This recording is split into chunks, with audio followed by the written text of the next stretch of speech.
Friends, मेरे YouTube channel English वे में आपका स्वागत है। तो आज मैं फिर से एक छोटी सी स्टोरी लेकर आई हूँ। तो चलिए देखते हैं, लास्ट तक इस वीडियो को ज़रूर देखें। हो सकता है कि इसमें आपको नए नए वर्ड मिले। तो लेट्स गेट स्टार्टेड। तो फर्स्ट ऑफ ऑल मैं इसका टाइटल बताऊंगी। तो इसका टाइटल है मैग्निफिसेंट पम्पकिन। मैग्निफिसेंट का मतलब होता है कि शानदार, पम्पकिन यानी कि कद्दू, यानी कि शानदार कद्दू। तो पम्पकिन को तो कद्दू बोलते हैं, पर हमारे यहाँ इसे कोहड़ा बोलते हैं। चलिए मैं आपको पिक्चर में दिखाती हूँ। ये है कद्दू बड़ा सा, यही है शानदार पम्पकिन। तो क्या है इसका स्टोरी, चलिए देखते हैं।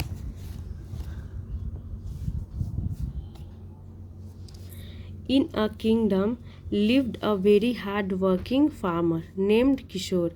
इन अ किंगडम यानी कि एक साम्राज्य में, lived यानी रहता था, अ वेरी हार्ड वर्किंग यानी कि बहुत हार्ड वर्किंग कड़ी मेहनत करने वाला फार्मर, नेम्ड किशोर यानी कि किशोर नाम का एक फार्मर रहता था, जो कि क्या था, हार्ड वर्किंग, कड़ी मेहनत करता था, मेहनती था।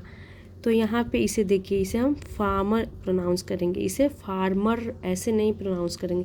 इसमें आर आपका साइलेंट रहेगा, ऐसे फार्मर इसे प्रोनाउंस करते हैं। तो किशोर नाम का क्या था, एक फार्मर रहता था। दो all kinds of vegetables grew in his field. दो यानी कि हालांकि ऑल काइंड्स ऑफ वेजिटेबल्स, इसका मतलब हो गया सभी प्रकार की सब्जियां, ग्रीव इन हिज फील्ड यानी कि उसके खेतों में उगी हुई थी। फील्ड यानी कि खेतों में, हिज फील्ड यानी कि हिज किसके लिए यूज किया गया है, उस किशोर के लिए जो कि फार्मर था।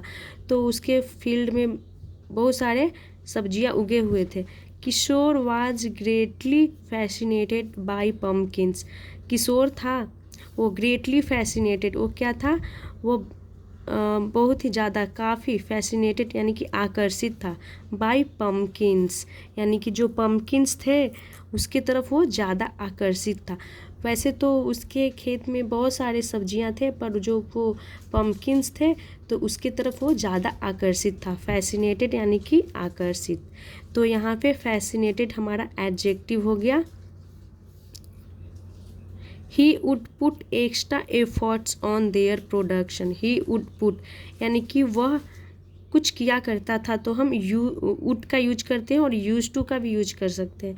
तो वो क्या किया करता था, वुड पुट एक्स्ट्रा एफर्ट यानी कि ज़्यादा ही एफर्ट, एक्स्ट्रा एफर्ट ज़्यादा कोशिश यानी ज़्यादा मेहनत किया करता था, on their production. Their production किसके लिए यूज किया गया है, देयर यहाँ पे प्रोनाउन यूज किया गया है पम्पकिन्स के लिए, कि उसके खेत में ढेर सारी सब्जियां थे, पर वो सबसे ज़्यादा किसे एक्स्ट्रा एफर्ट डाला करता था, किस वेजिटेबल्स में, यानी कि पम्पकिन्स के प्रोडक्शन में, यानी कि पम्पकिन को बढ़ाने में, उसकी उत्पादकता बोल सकते हैं, उसमें वो ज़्यादा एफर्ट्स डालता था। वंस एक बार, वाइल हार्वेस्टिंग यानी कि काटने के दौरान, हार्वेस्ट यानी कि कटाई, फसल की जब कटाई करते हैं उसे हार्वेस्ट करते हैं। वाइल हार्वेस्टिंग यानी कि काटने के दौरान, किशोर नोटिस्ड यानी कि किशोर ने ध्यान दिया,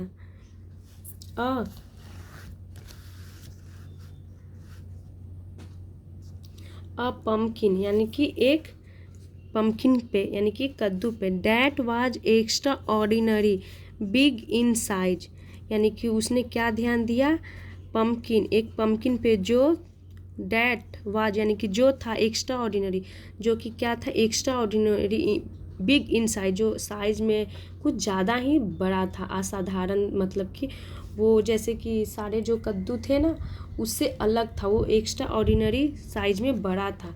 जैसे कि सब कद्दू होते हैं ना, वैसा नहीं, वो साइज में कुछ ज़्यादा ही बड़ा था।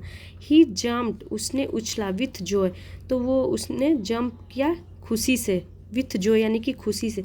जब उसने देखी कि ये बहुत ही बड़ा कद्दू है तो वो खुशी से क्या हुआ, खुशी से वो उछल पड़ा।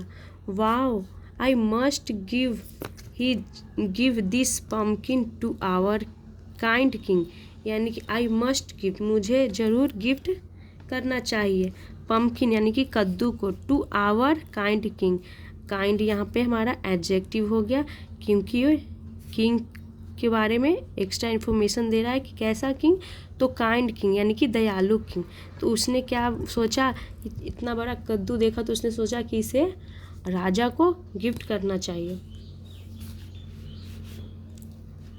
When the king saw the pumpkin, यानी कि जब राजा ने सी की सेकेंड फॉर्म सॉ हो गई, द पम्पकिन यानी कि राजा ने उस पम्पकिन को देखा, ही एक्सक्लेम्ड यानी कि उसने कहा, इनक्रेडिबल, इनक्रेडिबल का मतलब हो गया अविश्वसनीय, यानी कि उतनी बड़ी कद्दू देखकर राजा को विश्वास नहीं हुआ। तो बोलते हैं ना, कोई बहुत ही अजीब सा अचानक से चीज़ किसी को देखते, जो हम नॉर्मली देखते हैं उससे कहीं ज़्यादा बड़ा देखते, तो हम बोलते हैं इनक्रेडिबल का यूज आप कर सकते हैं। This is the biggest pumpkin I have ever seen in my life, यानी कि दिस इज़ द बिगेस्ट। अब यहाँ पे देखिए बिगेस्ट, यहाँ पे सुपरलेटिव डिग्री का यूज किया गया जिसके साथ द का यूज करते हैं। This is the biggest pumpkin, यह सबसे बड़ा क्या है, पम्पकिन कद्दू है। I have ever seen in my life, यानी कि ये इतना बड़ा कद्दू मैंने अपने जीवन में पहले कभी देखा है। It's out of the world, यह it's out of the world का मतलब हो गया कि यह दुनिया से बाहर है। Here take 100 gold coins as your reward, यानी कि टेक लो 100 गोल्ड कॉइन्स यानी कि 100 सोने के सिक्के, एज योर रिवॉर्ड यानी कि इनाम के रूप में। यानी कि राजा ने उसे फार्मर को, किसान को, यानी कि एज अ रिवॉर्ड उसे 100 गोल्ड कॉइन्स देते हैं, क्योंकि वो उतना बड़ा कद्दू देखकर वो क्या हो गए, बहुत ही ज़्यादा आश्चर्यचकित हो गए। When Kishore's well off but greedy neighbor named Lalit heard the news, अब यहाँ कॉमा है तो यहाँ तक को देखते हैं। When Kishore's यानी कि किशोर का, well off greedy, well off का मतलब होता है संपन्न, संपन्न यानी कि जो धनी हो, जिसे धन की कमी न हो, संपन्न हो, तो उसे हम वेल ऑफ बोलते हैं। यानी कि किशोर का वेल ऑफ यानी धनी, बट ग्रीडी लेकिन लालची, नेवर कैसा नेबर, तो ग्रीडी नेबर। तो ग्रीडी हमारा यहाँ पे एज एडजेक्टिव यूज किया गया है जो कि नेवर को मॉडिफाई कर रहा है। कैसा नेवर, यानी कि ग्रीडी नेवर। तो इसे हम ना आर यहाँ पे साइलेंट होता है, इसे हम नेवर प्रोनाउंस करेंगे ऐसे, नेवर। आर यहाँ पे साइलेंट है, नेवर। नेम्ड ललित, तो ललित नाम का नेबर जो कि क्या था, संपन्न था, धनी था, लेकिन वो लालची था। हर्ड यानी कि सुनी, अब यहाँ पर भी आर साइलेंट होगा, इसे हर्ड पढ़ेंगे। हर्ड द न्यूज यानी कि उस बात को सुनी, उसे पता चला। ही थॉट उसने सोचा, थिंक की सेकेंड फॉर्म थॉट होती है, और ही प्रोनाउन का यूज किया गया है किसके लिए, उसके नेवर के लिए, जिसका नाम क्या था, ललित। तो ही हमारा सब्जेक्टिव प्रोनाउन है, इसे हम सब्जेक्ट के रूप में यूज करते हैं। If the foolish king can give 100 gold coins merely for a pumpkin, यानी कि यदि फुलिश किंग, कैसा किंग, तो फुलिश किंग, तो फुलिश भी हमारा यहाँ एडजेक्टिव हो गया। यानी कि जब फुलिश किंग यानी कि मूर्ख राजा कैन गिव दे सकते हैं 100 गोल्ड कॉइन्स यानी कि 100 सोने के सिक्के, मेयरली फॉर अ पम्पकिन केवल एक कद्दू के बदले। It's beyond imagination as to what he would gift me for my and इसे पढ़ेंगे एंसेस्ट्रल नेकलेस, एंसेस्ट्रल नेकलेस, यानी कि इट्स बियॉन्ड इमेजिनेशन, यह सोच के परे है। यहाँ पे इट इज को शॉर्ट में इट्स लिखा हुआ, इट्स बियॉन्ड इमेजिनेशन यानी कि यह सोच के परे है। As to what he would gift me for my ancestral necklace, यानी कि यह सोच के परे है कि to what he would gift, वह क्या गिफ्ट देंगे, मी यानी मुझे, फॉर माई एंसेस्ट्रल नेकलेस यानी कि मेरे पुश्तैनी हार के बदले।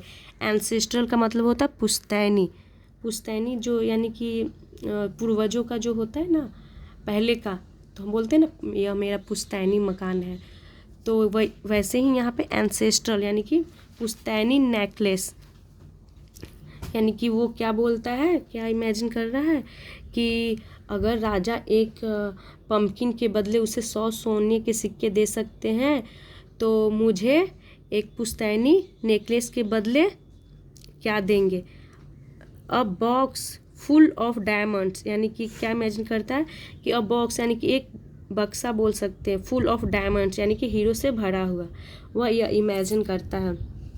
नेक्स्ट डे, अगले दिन,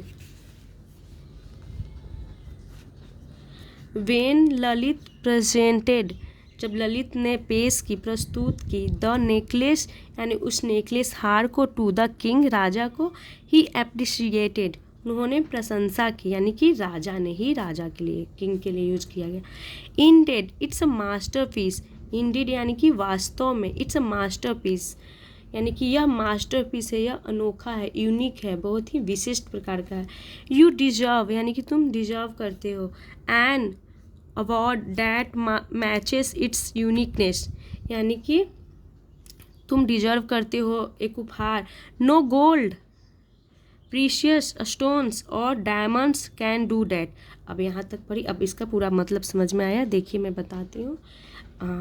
यानी कि राजा क्या बोलते हैं कि तुम डिजर्व करते हो एक उपहार, मैचेस इट्स यूनिकनेस मतलब कि इसके जैसा मैच करता हो, एक वैसा तुम उपहार डिजर्व करते हो। नो गोल्ड, ना सोना, प्रीशियस स्टोन्स यानी कि कीमती पत्थर, और डायमंड्स यानी कि डायमंड्स का मतलब हो गया हीरा, यानी कि तुम यूनिक क्या करते हो, डिजर्व करते हो, जो कि मैच करता हो ना सोना के बराबर यानी कि उससे भी ज़्यादा, यानी कि उसके तोहफा को वो बहुत ज़्यादा क्या किए, एप्रिसिएट करते हुए बोले कि तुम ऐसा डिजर्व करते हो कि जो उसके बराबर ना हो, सोने के बराबर भी ना हो।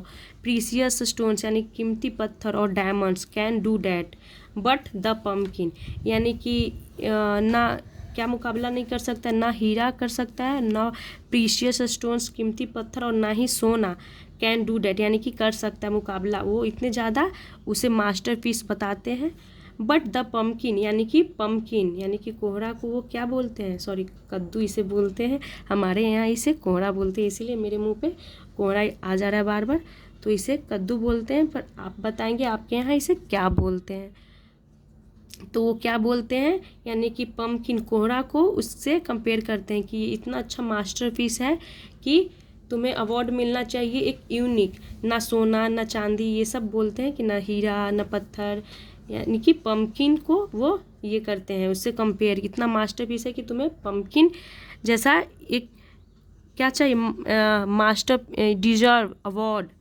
Holding the pumpkin, Lalit returned home with a red face, holding the pumpkin यानी का इसका मतलब हो गया कद्दू को पकड़े हुए ललित रिटर्न यानी लौट आया, होम यानी कि घर, with a red face, red face मतलब वही गुस्सा या शर्म से लाल होकर वो रेड फेस के साथ और कद्दू को लिए हुए वो वापस आ गया, चूँकि वो चाहता तो कुछ और ही था कि मुझे राजा जब मैं ये पुश्तैनी नेकलेस दूंगा तो मुझे उपहार में एक डायमंड का बॉक्स देंगे, लेकिन हुआ कुछ और ही, वो राजा ने उसे वो कोहरा दे दिया, क्योंकि राजा के लिए वो कोहरा बहुत स्पेशल था, तो चूँकि उसका जो नेकलेस था वो भी स्पेशल मास्टरपीस था, इसीलिए वो खुश होकर उसे कोहरा ही दे दिए।